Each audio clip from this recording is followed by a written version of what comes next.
오늘은 사도행전 9장 19절 하반절부터 31절까지 말씀을 가지고 박해하던 자가 박해를 받다. 이전에는 박해했습니다. 그러나 지금은 박해를 받고 있습니다. 그래서 오늘 본문의 말씀을 이렇게 한번 정해 보았습니다. 이 사도행전 9장은 이방인 선교를 위해 직접 사역할 사울의 대회심 사건을 보도하고 있습니다. 다메섹 도상에서 있었던 박해자 사울을 향한 부활하신 주님의 현현 사건에 이어서 이제 주께서 다메섹의 제자 아나니아를 통하여 눈이 먼 사울을 다시 회복시킨 사실을 우리가 앞에서 보았습니다. 이 다메섹 사건은 사울의 모든 것을 바꿔버렸습니다. 이 유대교의 엄청난 자부심과 소속감을 가지고 이 종교 권력의 중심부로 질주하고 있었던 이 사울은 이제는 정반대 방향으로 전환해서 그가 핍박하던 예수 공동체 안으로 들어왔습니다.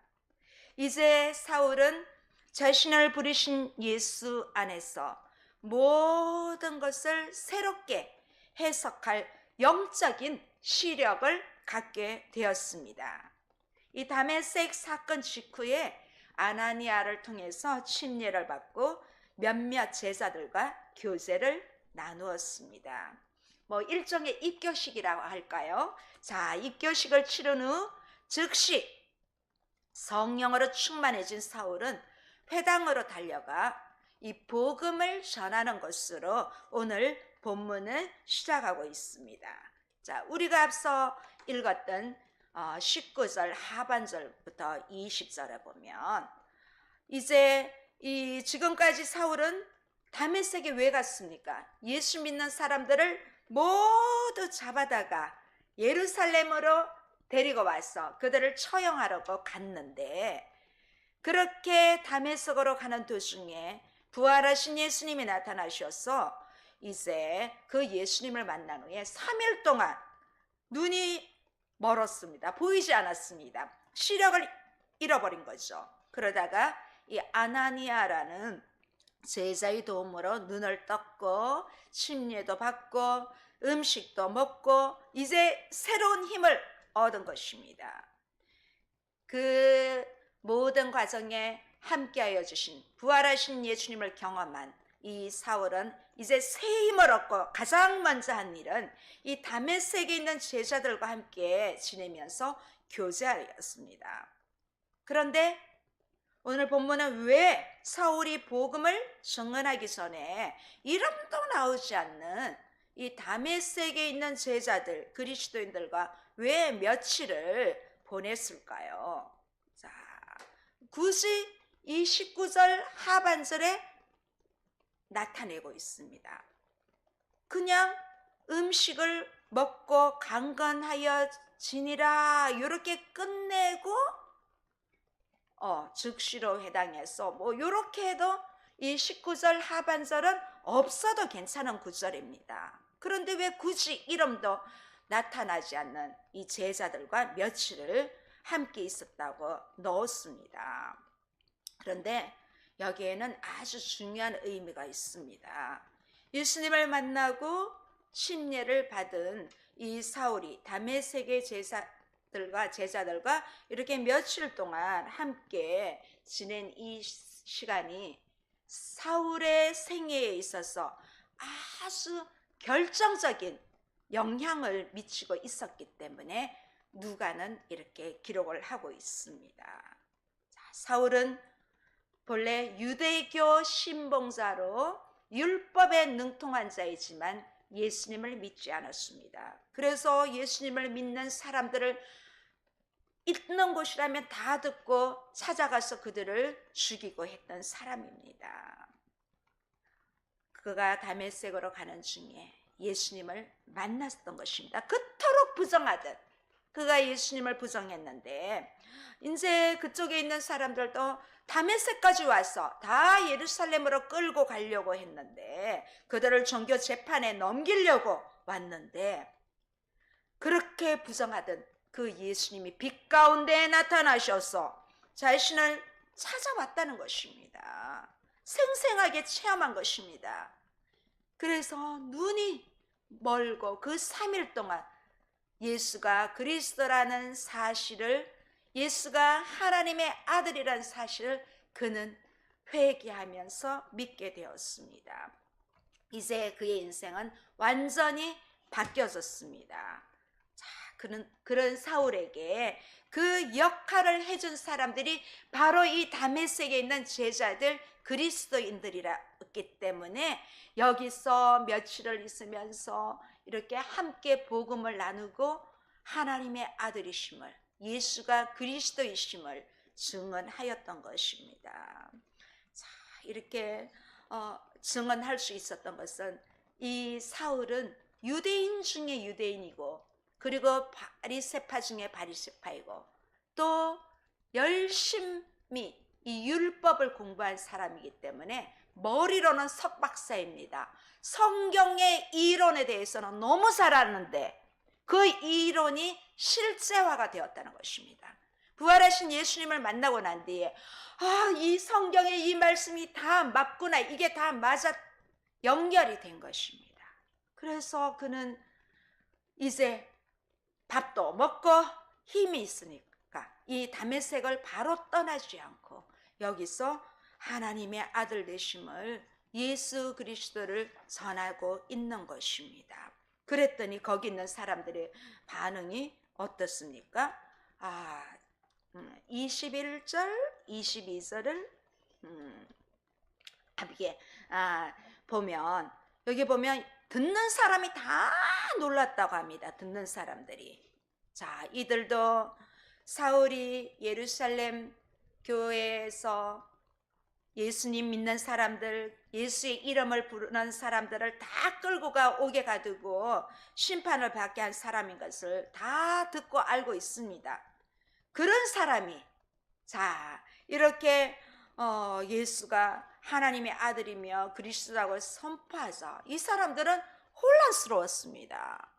자, 이전까지만 해도 예수님 믿는 사람들을 다 붙잡아 죽이려고 했는데 어떻게 이렇게 갑자기 변해서 예수님이 그리스도라고 전하니까 여기 다메섹에 있는 사람들은 정말 놀랐습니다. 좀 헷갈렸겠죠. 이 사람이 도대체 뭐냐. 그렇게 핍박하던 사람이 이제는 오히려 복음을 전하는 사람으로 메신저로 바뀐 것입니다. 자, 그래서 여기 다메섹에 있는 사람들은 이 예상 밖으로 이런 복음의 메시지를 전하니까 정말 놀란 것이죠. 이 갑작스런 회심, 사람이 어떻게 이렇게 변할 수 있을까?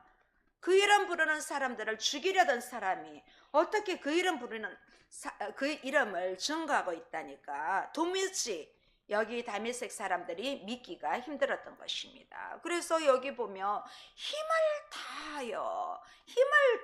다하여 이렇게 한 것입니다. 힘을 더 얻어 완전히 예수가 그리스도임을 이렇게 22절에 증언하고 있습니다. 자, 바울이 이 앞으로 지금은 사울이지만 이름이 바울로 바뀌잖아요. 이 바울이 신약 성경에 반을 썼습니다. 13권을 썼습니다. 13권을 썼는데 그 중에 이제 서신서에 보면 이 힘을 더 얻어 이런 부분을 종종 사용했단 말입니다. 그런데 이 사울이 바울로 변화되면서 이런 말을 썼을 때는 항상 하나님께로 받은 영적인 힘을 나타낼 때 이렇게 힘을 더 얻어 이렇게 서신서에 기록을 했습니다. 그러니까 지금도 하나님께서 함께 하심으로 사울이 얻었다고 하는 것이 하나님께서 공급해 주시는 영적인 힘을 얻어서 예수님 그리스도라고 여기에 함께한 제자들에게, 다메섹에 있는 사람들에게, 그리스도인들에게 전하고 있습니다. 자, 그런데 지금도 이 사람들은 도대체 믿어지지가 않는 것입니다. 자, 이렇게 사명을 주셨을 때는 사울에게 하나님이 함께 하시는 것을 볼 수가 있습니다. 우리에게도, 우리 각자에게도 사명을 주셨습니다.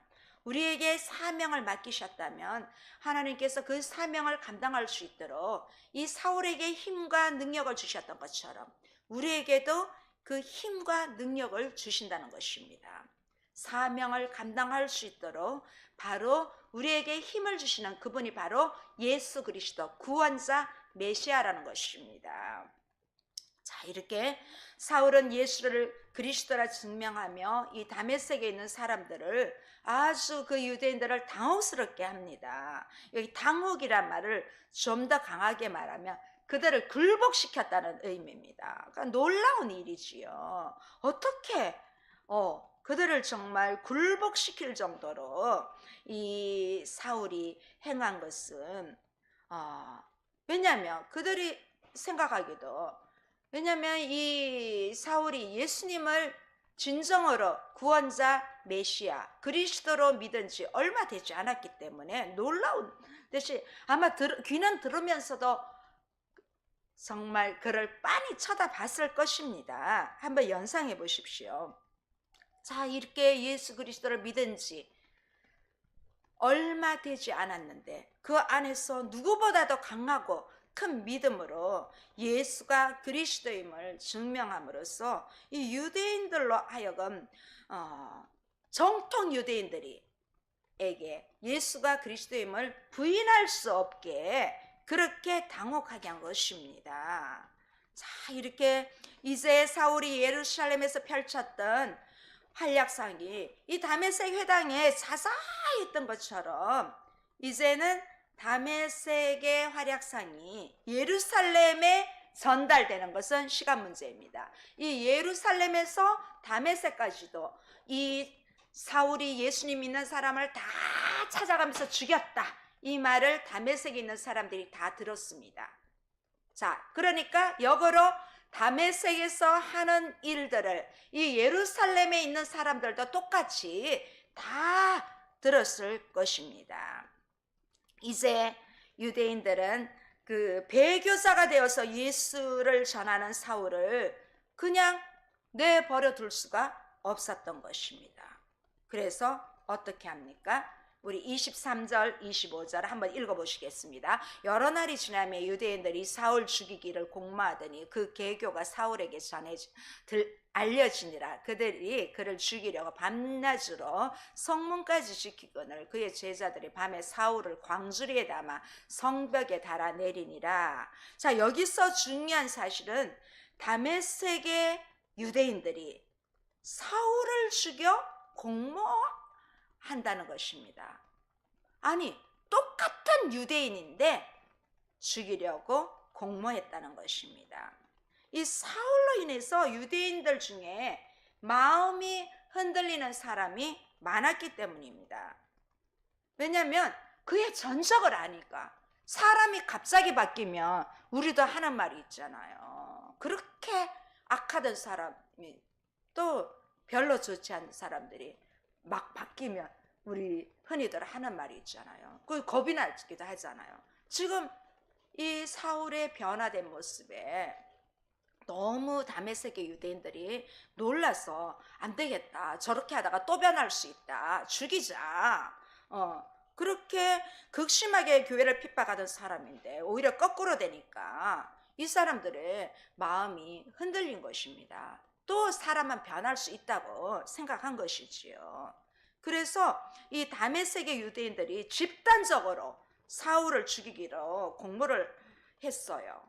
그런데 만약에 이 사울이 전혀 지금 모르고 있다면, 복음을 전하고 있는데 죽이려다고는, 저들이 자신을 죽인다고는 생각을 못한 거죠. 겉으로는 받아들이는데 그들의 속에는 이 사울을 받아들일 수 없었던 것입니다. 그래서 또 어떻게 변할지 모르니까 이들의 공모를 사울은 알지 못했습니다. 사람의 마음까지는 다 알 수 없으니까요. 이 공모를 하면서 누가 미리 이렇게 죽이겠다고 떠벌리고 다니지는 않잖아. 이 공모라는 것은 뭐 모르게 그들만 알게 하는 것이지 않습니까? 그런데 그때 놀라운 일이 일어난 것이에요. 그 계교가 사울에게 전해졌어요. 사울에게 알려지니라. 24절에 보면 사울에게 알려졌습니다. 누군가를 죽이려고 계획하면 우리가 이제 사울을 죽일 것이다. 동네에 다 소문내지 않잖아요. 모르게 해야 되잖아요. 떠들며 다니는 사람은 아무도 없습니다. 그런데 알게 된 것입니다. 은밀하게 암살하려고 계획을 세우고 언제 어디에 매복하고 있다가 지나갈 때 죽이자고 했을 것인데 그들이 은밀하게 이렇게 계획한 것이 사울에게 알려졌습니다. 자, 이것은 단순히 희미한 정보가 전달되었다는 것이 아니라 하나도 빠짐없이 사울에게 알려졌다는 그런 의미입니다. 어떻게 이렇게 될 수 있을까요? 사울이 어떻게 알게 되었는지 본문 말씀에는 나오지 않습니다. 이 말은 어떻게 알려졌느냐 하는 것은 별로 중요하지 않다는 것입니다. 누군가가 알려주었겠지만 그것도 중요하지 않다는 것입니다. 바로 그들의 계교를 드러나게 하신 분은 부활하신 우리 주님이시라는 것입니다. 사울이 알도록 주께서 어떤 사람을 통해서 했는지 그건 모르지만 주께서 인도해 주셨다는 것입니다. 아무것도 모르고 공격을 당해서 죽을 수밖에 없었던 그러한 환경을 모든 것을 사울에게 알려주었다는 것입니다. 그래서 이 사울을 죽이려는 유대인들의 계교를 알게 되고 사울은 자신의 거처를 옮겼을 것입니다. 그래서 사울이 어디 있는지 알 수 없었던 유대인들은 밤낮으로 성문까지 지킵니다. 이렇게 교대 근무하면서 지키고 있다가 발견되면 바로 죽이겠다는 그러한 의도였습니다. 어떻게 보면 이 지금 사울의 목숨은 정말 위험한 상황입니다. 그런데 놀랍게도 이 유대인들의 음모는 또다시 무산되고 맙니다. 25절에 보면 그의 제자들이 밤에 사울을 광주리에 담아 성벽에서 달아내리니라 그렇게 말하고 있습니다. 이 사건을 회고하면서 사울이 바울되면서 나중에 고린도후서에서 이렇게 얘기합니다. 우리 고린도후서 11장 32절 33절 한번 읽어보시겠습니다. 다메섹에서 아레다 왕의 고관이 나를 잡으려고 다메섹 성을 지켰으나 나는 광주리를 타고 들창문으로 성벽을 내려가 그 손에서 벗어났노라. 이 제자들이 광주리에 달아 자기를 성벽에서 달아내린 이 사건을 훨씬 후에 고린도 후서를 기록하면서 바울은 이렇게 기록하고 있습니다. 그 당시 유대인들은 그때 다메섹을 통치하고 있던 그 아레다 왕의 이 병사들을 매수한 것입니다. 그의 군인들을 매수해서 성문을 불철주야 감시하고 있었던 것입니다. 유대인들도 지켰습니다. 그런데 이 성벽을 지키는 군사들이 하면 더 잘 지킬 것 같으니까 이렇게 아레다 왕의 그 군사들, 이 고관들을 매수해서 지키도록까지 했습니다. 하지만 제자들의 아주 창의적인 방법으로 사울이 다시 피할 수 있었습니다. 그런데 이렇게 피할 것이라고는 사울을 죽이려고 음모하던 사람들은 생각도 못했을 것입니다. 자, 성문을 지키고 있으니까 어떻게 합니까? 이 성벽을 타고 내려가게 한 것입니다. 이런 기상천외한 방법으로 사울을 탈출시킨 사람들이 그의 제자들입니다. 이 문맥상으로 보면 사울의 제자들이란 말입니다. 이 성경학자들은 사울의 제자 좋다고 하는 사람들도 있고, 또 일반적인 다메섹에 있는 그런 제자들이라고 보는 학자들도 있습니다. 뭐 이 제자들이 예루살렘에서부터 사울과 동행하다가 사울이 변하는 것을 보고 함께하던 사람들이 변해서 제자가 될 수도 있고, 또 다메섹에서 전도하면서 사울이 전도하면서 회심한 그리스도인들이 될 수도 있습니다. 뭐 그들이 몇 명인지 뭐 우리로서는 정확히 알 길은 없습니다. 그들이 누구인지에 대해서 성경이 굳이 알려주고 있지 않는 것은 이 사람들이 사울을 살린 것이 아니라 그들을 도구로 사용하여 주신 하나님이 사울을 구했다는 그 사실이 중요하기 때문에 굳이 그의 제자들이라고 했지만 누군지, 사울의 제자인지 다메섹에 있는 제자들인지 알 수는 없지만 그들을 도구로 사용하셔서 하나님은 사울을 구해주셨습니다. 우리 역시 세상을 살다 보면 때로는 힘든 일이 생기실 때 우리가 생각하지 못한 방법으로 주님은 인도해 주십니다. 저도 다문화교회에서 이렇게 월드미션 교회로 두 번째 교회를 설립하면서 하나님께서 손길들을 통해서 인도하여 주셨던 것을 경험했습니다.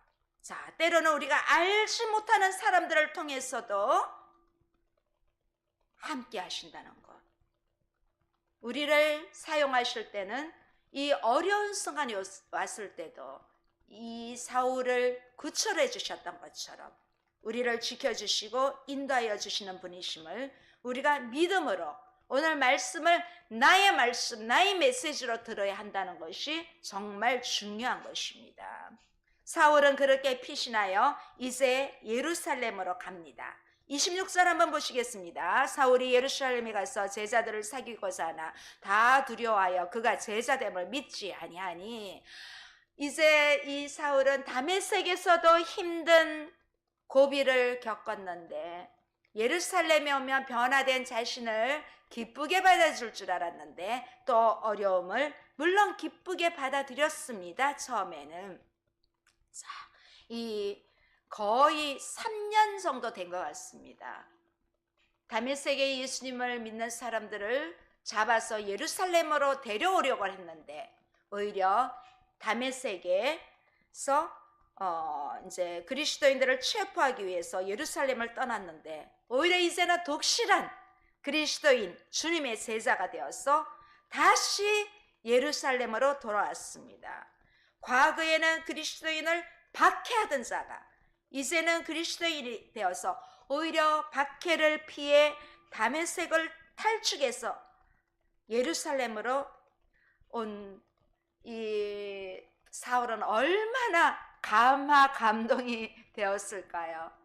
고향 예루살렘으로 그가 공부했던 이 예루살렘으로 다시 왔을 때 정말 기뻤을 것입니다. 그런데 이 예루살렘에 돌아온 사울은 그 제자들과 이제 친밀해지려고 노력하고 있습니다. 여기에는 12 사도가 있지 않습니까? 제자들이 있잖아요.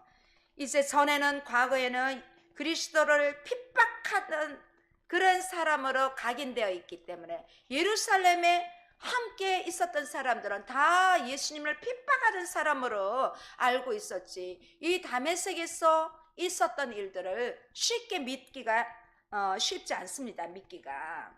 그래서 자신의 이미지를 벗기 위해서 예수님을 박해하던 그런 이미지를 벗기 위해서 제자들과 함께 있으면서 자신도 제자 반열에 끼고 싶은 거죠. 그래서 더 예수는 그리스도라고 더 복음 사역도 힘차게 나아갔을 것입니다. 그런데 이 과거에 우리도 이 선입견이라는 것이 있지 않습니까? 어떤 사람이 완전 변해서 돌아왔는데 아직까지 저 사람은 아닐 거야 하는 우리 주변의 사람들도 그런 선입견이 있을 것입니다. 한번 실망당하고 한번 뭐라고 할까요? 이렇게 배신당하고 또 뭐 보증 써주다가 당한 그런 경험이 있으면 좋게 돌아왔는데도 그 사람을 좋게 보기가 쉽지 않습니다. 여기 예루살렘에 있는 예수님의 제자들도 마찬가지입니다. 그 누구보다도 열정적으로 핍박했던 그 전력 때문에 사울의 아무리 노력을 해도 그 사람들 사이에 껴서 같이 뭐 오늘 우리로들로 말하면 밥도 사주고 해도 안 믿었습니다. 사울의 기대와는 달리 이 예루살렘의 제자들은 오히려 사울을 두려워했습니다. 제자들까지 죽이지 않을까 하고. 자, 그가 그리스도인이 되었다는 그 말 자체가 믿어지지가 않았습니다. 그런데 바로 그때 호련히 등장하는 한 사람이 있었습니다. 바로 바나바입니다. 27절에 보면 이 바나바가 사도들에게 갑니다. 누구를 데리고? 사울을 데리고 갑니다. 이 사울은 그래도 좋은 동역자를 만난 것입니다. 그가 회심한 직후 하나님은 다메섹의 아나니아를 준비하셔서 침례를 베풀고 성령 충만하게 하신 후에 다메섹의 유대인들에게 인도하게 하셨습니다. 또 이번에는 사울이 다시 예루살렘으로 돌아왔을 때 바나바를 사용합니다. 이 바나바는 히브리어로는 예언의 아들이란 말인데 누가는 뭐라고 합니까? 위로의 아들이라고 그렇게 번역해서 부르고 있습니다. 우리가 바나바는 이미 사도행전 4장에서 처음 보았습니다. 자기의 소유의 토지를 팔아서 진실하게 헌금을 드렸을 뿐만 아니라 선하고 성령과 믿음이 충만한 사람이었습니다. 그래서 이 당시 유대인들과 그리스도인들 모두에게 이렇게 호평을 받고 있던 그런 사람이었습니다. 자, 이렇게 유대인들과 그리스도인들 모두에게 의심과 두려움의 대상으로 인식되어 있던 사울이 이 예루살렘 성도의 모임에 들어갈 수 있도록 바나바는 자신의 이름에 걸맞게 이렇게 중재 역할을 하고 있습니다. 바나바가 어떻게 사울에 대해서 이렇게 자세히 알고 있었는지, 또 바나바와 사울이 언제부터 이토록 친분 관계를 맺고 있었는지 우리는 전혀 알 수 없습니다. 성경에도 이 부분에 대해서 언급된 부분은 없지만 이후에 이 사울과 바나바는 다시 한번 팀 사역을 하게 됩니다. 그런데 이 하나님께서 사울을 위해서 결정적인 역할을 할 동역자를 이 예루살렘에도 준비하고 계셨다는 사실입니다. 하나님은 우리를 위해 어떻게 우리를 사용하실지 알 수 없으니까 늘 우리에게도 이런 동역자를 붙여주신 줄 믿습니다. 하나님의 교회도 마찬가지입니다. 교회는 목회자 혼자서 절대로, 담임 목사 혼자서 절대로 할 수 없는 것이 교회입니다. 그래서 교회도 동역자들을 붙여주시는 것입니다. 자, 누가는 바나바가 어떻게 다메섹의 사울을 만났는지 침묵하지만 이 사울의 3년간의 사역을 확인하고 그의 회심과 부르심을 확신했습니다. 누군가가 나를 믿어주는 그 한 사람만 있어도 그는 일어설 수가 있는 것입니다. 자, 이렇게 바나바는 다메섹 사울과 예루살렘 사울이 아니라 이제는 다메섹 사울과 예루살렘에 있는 제자들 베드로, 수제자 베드로에게 연결해 줄 수 있는 적임자로 바나바는 그렇게 생각했던 것입니다. 자, 이렇게 사울과 바나바가 예루살렘에 이르러서 이제 사도들을 만나게 됩니다. 이 사울이 회심 후에 처음으로 이제 예루살렘에 방문하는 것입니다.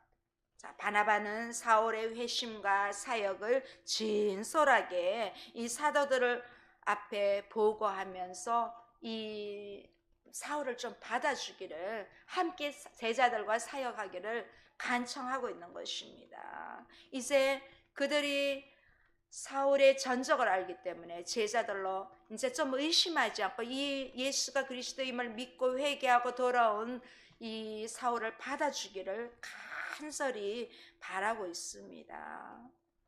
그래서 아마 사울이 어떻게 다메섹 도상에서 부활하신 주님을 만났는지, 또 그 주님은 그에게 뭐라고 명령했는지, 그는 또 다메섹에서 어떻게 복음을 전했는지 상세히 아마 본인이 들은 바를 이야기하였을 것입니다. 자, 이제 사도들은 의심을 완전히 벗어던지고 사울을 품습니다. 바울의 이 보증 덕분에 어떤 일이 일어납니까? 자, 이 바나바, 정말 이 바울이 바울되게 한 1인자가 저는 바나바라고 보고 있습니다. 특히 그래서 이 바나바 사역을 하는 데가 많습니다. 예. 이렇게 바나바의 중보 덕분에 다시 한번 사울이 일어날 수 있는 기회를 얻습니다. 28절에서 30절 보면 이제 사울이 제자들과 함께 여기서 이제 예루살렘에서 출입하면서 교제를 합니다. 사울의 마음이 어땠을까요? 본인이 다시 이렇게 예루살렘으로 돌아올 수 있겠다 생각을 하지 않았을 수도 있습니다. 만약에 다메섹에서 그렇게 유대인들이 핍박하지 않고 죽이려고 했지 않았다면 거기에 더 오래 있을 수도 있습니다. 그런데 이 예루살렘으로 돌아왔을 때 이제 또 바나바의 중재로 이렇게 함께 제자들과 함께 있으면서 이렇게 복음을 전할 수 있다는 것이 얼마나 기뻤겠습니까? 3년 전만 해도 이들을 다 잡아 죽이겠다고 했는데 이제는 그들이 바나바의 중재로 제자들조차도 이제 받아주니까 참 감사해서 예루살렘을 출입하게 되는 것입니다. 그리고 이제 예수님을 담대하게 헬라파 유대인에게도 복음을 전하고 함께 변론을 합니다. 그런데 이 유대인들이 함께 변론하면서 서로 주거니 받거니 하는데 이 사람들이 돌변해서 사울을 죽이려고 힘쓴다까지 이렇게 표기하고 있습니다. 왜 이 유대인들이 사울을 죽이려고 굉장히 힘을 쓸까요? 참 여기 이 부분이 그렇죠. 왜? 서로 예수님을 믿는 사람인데 왜 죽이려고 할까요? 이 사람들은 정통 히브리인이 아니고 이 헬라파 유대인들입니다. 이 헬라 지역에 나가서 사는 그 디아스포라 유대인들입니다. 그래서 이 사람들은 헬라어를 합니다. 헬라말을 하는 사람들이에요. 여기 정통 유대인들은 히브리어를 합니다. 그런데 유대인이기는 하지만 이 사람들은 헬라파 유대인으로 헬라말을 하는 사람입니다. 이 사울도 출신이 길리기아 다소 사람이잖아요. 이 다소 사람이어서 이 사울도 그 헬라어로 할 수 있습니다. 헬라어로 이렇게 변론하면서 막 토론을 하는 것입니다. 그랬더니 그 사람들이 당하지를 못합니다. 이 사울 같은 경우는 율법에 아주 능한 사람인데 이론적으로 가득 찼는데 이제는 예수가 그리스도라는 사실을 실제로 믿어주니까 더 강하게 나오는 것입니다. 그래서 이 헬라파 유대인들이 당하지를 못합니다. 그래서 이제 죽이려고 합니다. 참 오늘은 죽이려고 하는 부분이 많지요. 자, 이 어디서 좀 본 장면이지 않습니까? 바로 이런 일을 하던 사람이 스데반이었지요. 스데반을 죽이려고 할 때 길리기아 출신인 사람들도 많이 와서 토론했을 것입니다. 그러니까 길리기아 다소 출신인 사울도 스데반과 변론하는 그 자리에 아마 몇 번이라도 있었을 것입니다. 스데반이 헬라파 유대인들과 변론하며 그 예수님을 증언하던 바로 그 자리에 지금 사울이 나아간 것입니다. 이제 이전의 사울이 아니기 때문에 여기에 나아간 것입니다. 이제 나도 스데반처럼 죽을 각오가 되어 있다는 것입니다. 내가 그렇게 예수님을 박해했는데 이제 나는 부활하신 예수님을 만났는데 이제 나는 죽어도 상관없다는 그런 마음으로 가서 토론한 것입니다. 그런데 주님의 생각은 달랐습니다. 30절에 형제들이 알고 가이사랴로 데리고 내려가서 다소로 보냅니다. 이 가이사랴는 예루살렘에서 서쪽으로 있는 항구 도시인데 이 로마 총독이 머물렀던 것입니다. 그곳으로 가서 배를 태워 사울의 고향인 다소로 보내는 것입니다. 자, 여기에 형제들이라고 되어 있습니다. 이 형제들이 누군지는 우리는 잘 알 수 없습니다. 이번에도 하나님은 사울을 위해 또 다른 동역자들을 불러주시고 이 가이사랴까지 이 형제들과 같이 가게 하셨습니다. 왜 같이 가게 했을까요? 이 사람들이 뒤따라와서 죽일 수도 있습니다. 그래서 이 사울을 보호하려고 어떤 테러라도 당할까봐 보호하도록 하나님이 인도해 주신 것입니다. 사울은 이제 정말 이제부터라도 나는 주님을 위해 살겠다. 이제 나는 내 목숨도 아깝지 않다. 그렇게 마음을 정하고 나아가니까 주변에 많은 도움의 손길을 붙여주신 것입니다. 우리도 똑같습니다. 지금 혹시 우리가 답답하고 길이 전혀 안 보이고 어떻게 해야 될지 모를 때 우리가 우선순위를 확실하게 정해 나가면 우리 사울에게 함께해 주셨던 사울이 두 번이나 오늘 본문에서 두 번이나 죽음을 당할 뻔한 이런 상황 속에서도 사람을 붙여주십니다. 그래서 내가 이것을 어떻게 해결하냐 고민하지 말고 우리는 하나님 앞에서 어떤 상황이든 하나님만 바라보며 나아가겠습니다는 이런 결단의 믿음을 가지고 나의 마음을 정하여 나아갈 때 하나님은 우리를 생각지도 못한 사람들과 또 놀라운 방법들을 통해서 역사해 주신다는 사실을 믿으시기 바랍니다. 사울은 이방인 복음을 위해 사도로 부름받은 그러한 사람이기 때문에 지금 죽으면 안 된다는 것입니다. 앞으로 복음을 전해야 할 사람이기 때문에 하나님이 안전한 곳으로 피신해 주신 것입니다. 하나님은 우리를 때로는 질병 가운데도 살려주실 때도 있고 때로는 하나님이 거두어 가실 때도 있습니다. 저도 오늘은 좀 의도적으로 제가 검은 정장을 했습니다.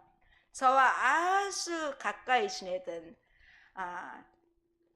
저희 본교회 성도는 아니지만 정말 본교회 성도 같은 분이 지난주에 떠나셨습니다. 너무너무 인간적으로는 그분의 사역을 위해서 살려주시기를 저도 날마다 기도했습니다. 그런데 또 하나님은 데리고 가시더라고요. 이런 경우도 있습니다.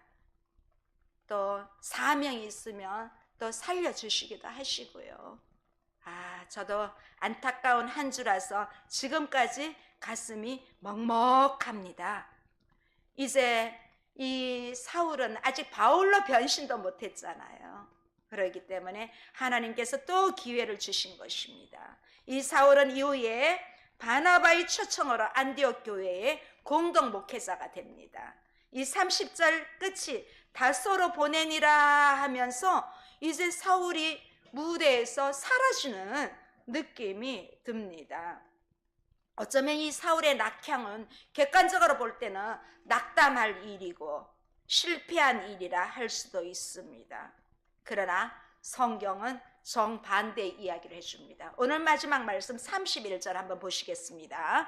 그리하여 온 유대와 갈릴리와 사마리아 교회가 평안하여 든든히 서가고 주를 경외함과 성령의 위로로 진행하여 수가 더 많아지니라. 자, 그리하여 이 말, 그리하여 이 사울이 다소로 보내진 것과 팔레스틴 지역의 교회가 부흥하는 것과 큰 연관이 있는 것처럼 보이게 합니다. 원문에는 한 편이 더 있습니다. 한편 그리하여 이렇게 되어 있는데, 이 의미는 이제 스데반의 순교로부터 시작되어서 본격적인 사마리아 전도, 또 교회 박해, 성도들이 흩어지면서 지금까지 모든 일로 인하여 이런 결과가 가능하여졌다는 것입니다. 교회가 든든하게 서가고 주를 경외하는 사람들, 성령의 위로로 많은 숫자들이 돌아왔다는 것입니다. 이렇게 빌립의 사역과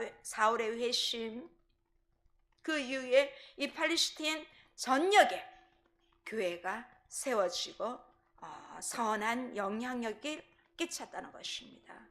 하나님의 섭리 안에서 이 모든 것들이 가능해졌습니다. 자, 우리 지금 오늘날 교회도 마찬가지입니다.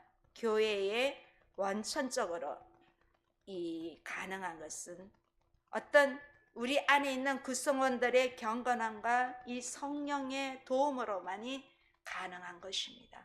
교회가 성장하는데 이 안에 성령이 계시지 않으면 아무것도 아니라는 것입니다. 하나님의 놀라운 부흥의 역사가 우리나라 대한민국과 우리 교회와 우리 성도들의 사업처와 가정과 우리 개인에게 임하기를 다시 한번 간절히 축원합니다.